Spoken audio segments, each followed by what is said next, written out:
have seen things. And it's time for this.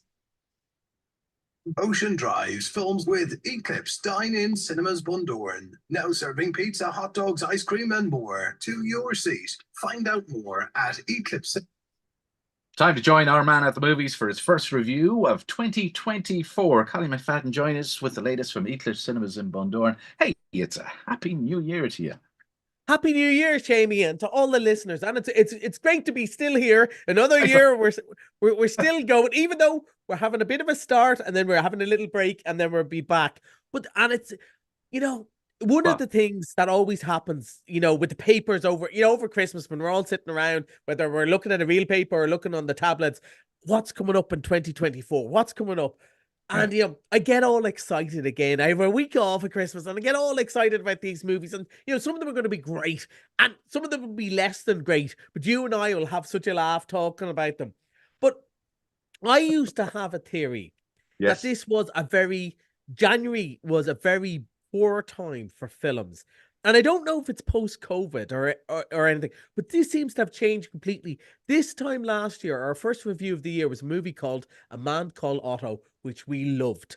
Absolutely loved, and became a real sleeper hit in that, the first week, maybe 100 people went to see it, but the second week, 200, and so on. It kept on building up. People kept on coming back and said, my sister saw this film and she wanted me to see it. And we had a really good start to the year, and this year is the same. There's a load of really interesting, both Oscar movies and like proper family dramas. Just like last year, we'd Meet the Fablemans and Empire Light. Really interesting, proper movies. And we're starting off with a really good one this year. So it actually opened on New Year's Day, but I like this so much, I wanted to make sure that we mention it. And it is the story of Nicholas Winton, and it's called One Life. And I knew a little bit about this story beforehand, down to a YouTube clip of a TV show that a lot of our listeners will remember, That's Life, with Esther Rantzen, from all the way back from 1987. I actually think we'll play the clip first and we'll have a little chat about it then. An extraordinary story about a young man who many years ago visited Prague. What he found there were thousands of refugees at the mercy of Hitler's imminent invasion. I bet you got some stories. That's really not about me. We are working to evacuate these children by train to safety in Britain. We started, so I have to finish it. We cannot let these people down. It is incredible what you achieved. We're doing as much as we can. Can I ask, is there anyone in the audience tonight who owes their life to Nicholas Winton? Oh, it looks great. It looks absolutely fantastic. And this is my kind of movie now. I'm so excited.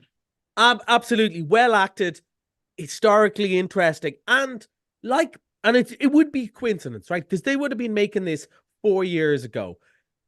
So prescient to the moment we're living in right now. And it's amazing how that happens. And maybe it's the power of cinema in particular. In the same way that songs you play in the radio, it's amazing how a song can feel sad when you're feeling sad and feel happy when you're feeling happy. Cinema is the same. It absorbs the feelings and sends them back to you. So the YouTube clip was, of course, Esther Rantzen introducing this man into the audience. And I don't want to say too much in case somebody doesn't know the story. Yes. But basically, he was a young civil servant who went to see his friend in Prague. And in an amazing way that, in the movies, these people are often extraordinary people, but in real life, it's often an ordinary person. And it's all about that. How ordinary people see something and go, I'm going to do something about this. I don't know what, but I'm going to help in some way. And they suddenly do. And life is full of these stories, from the Dunstores workers in Dublin in the 1980s to right now, people volunteering, whether it's in Gaza or Ukraine or other places around the world or on the streets of Dublin.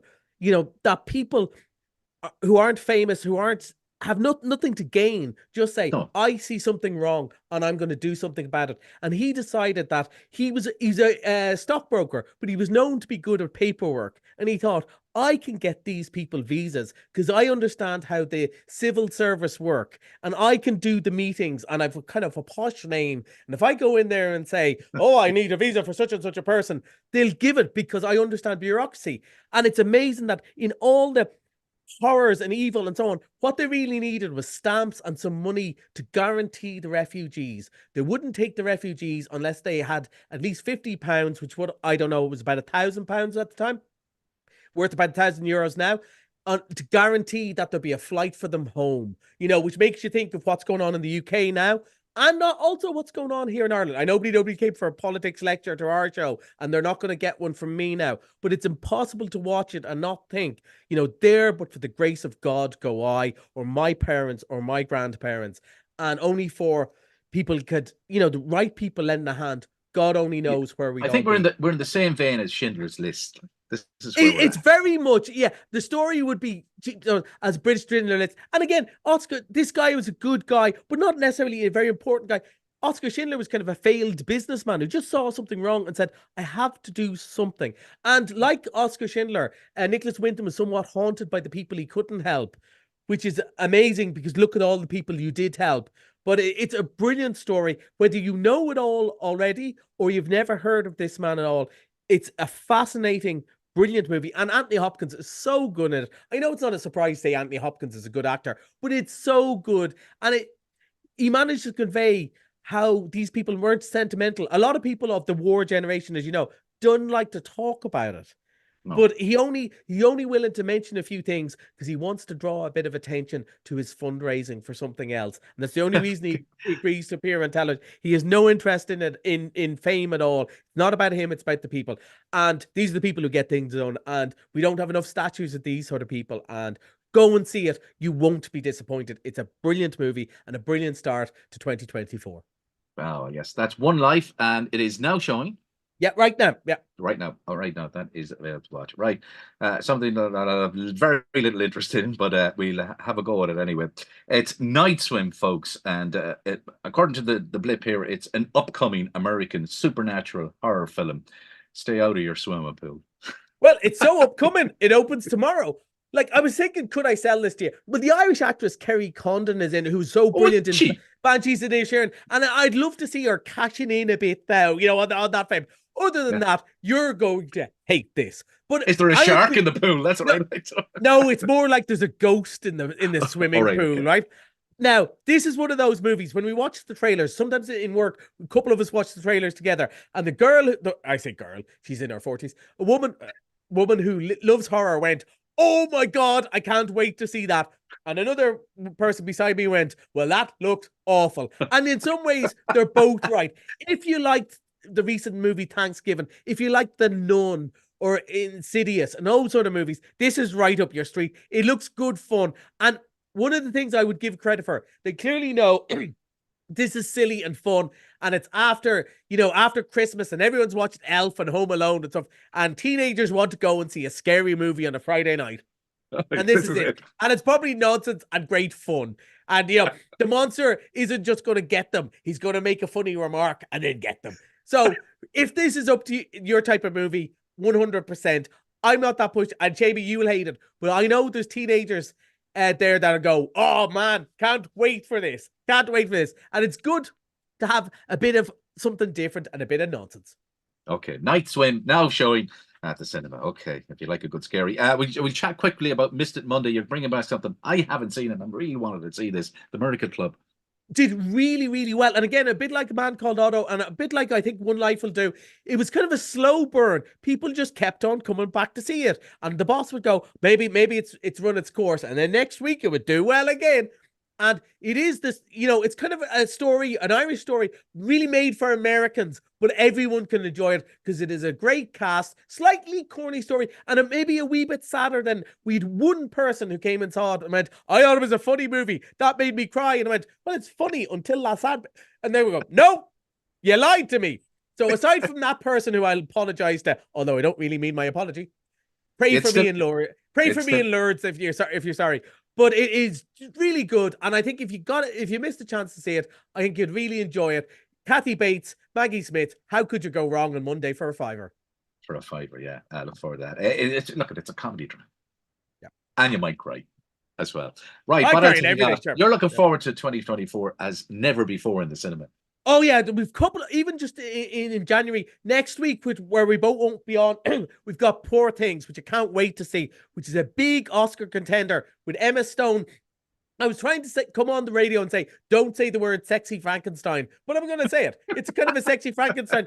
Very odd movie from the guy who brought us movies like The Favourite and The Lobster.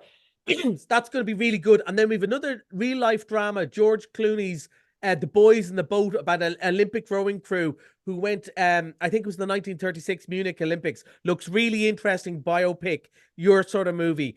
And they're coming up. And of course, we've got Mean Girls, the musical. So, as you know, what makes me feel happy the most is when we've loads of different odd movies, something for everyone, something for all types of people, because not everyone likes the same movies. And that's what makes a great January 2024 to me. And hopefully we'll see you all up at the movies.